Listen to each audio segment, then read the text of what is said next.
Welcome everyone. Today we're diving into the intriguing world of corporate law, specifically the just and equitable ground for winding up a company under Section 465(1)(h) of the Companies Act 2016. The phrase just and equitable was not defined under the Companies Act 2016. So how do we define such a phrase? To make this journey fun and engaging, we'll explore some fascinating case laws. Let's get started.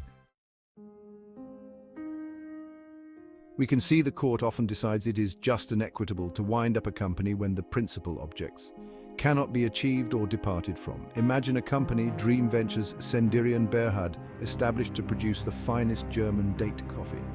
But what if the company can no longer achieve this objective? For example, in the case of German Date Coffee Company, the company was formed to produce coffee but faced insurmountable obstacles. It was deemed just and equitable to wind up the company because its main objective couldn't be achieved. Another example can be seen through the case of Tivoli Freehold Limited.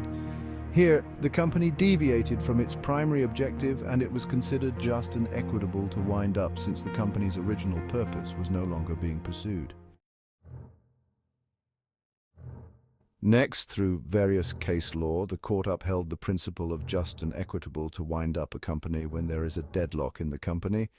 Now imagine Harmony Industries Sendirian Berhad, where two directors are at a complete deadlock, unable to make crucial decisions.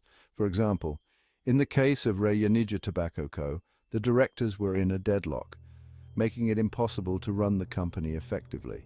The court found it just and equitable to wind up the company. Similarly, in the example case of Semantan Estate, a deadlock among directors led to a just and equitable winding up.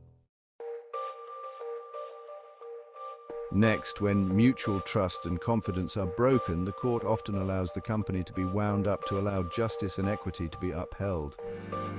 Picture Unity Sendirian Berhad, where the mutual trust and confidence among shareholders have shattered completely. In the landmark case of Ibrahimi against Westbourne Galleries, the breakdown of mutual trust and confidence among shareholders led to a just and equitable winding up. Similarly, in the case of Tae Bok Choon against Tahansen, the breakdown of trust and confidence among partners resulted in the court finding it just and equitable to wind up the company. Imagine Integrity Sendirian Berhad, where the business is being carried on fraudulently. In the example case of Thomas Edward Brinsmead, fraudulent activities justified a just and equitable winding up to protect investors and the public. Let's think about Transparency Sendirian Berhad, which hasn't held a general meeting or submitted any financial statements. In the example case of Loch against John Blackwood, the lack of transparency and failure to hold general meetings or submit financial accounts led to a just and equitable winding up. Lastly, consider Fair Play Sendirian Berhad, where minority shareholders are being oppressed.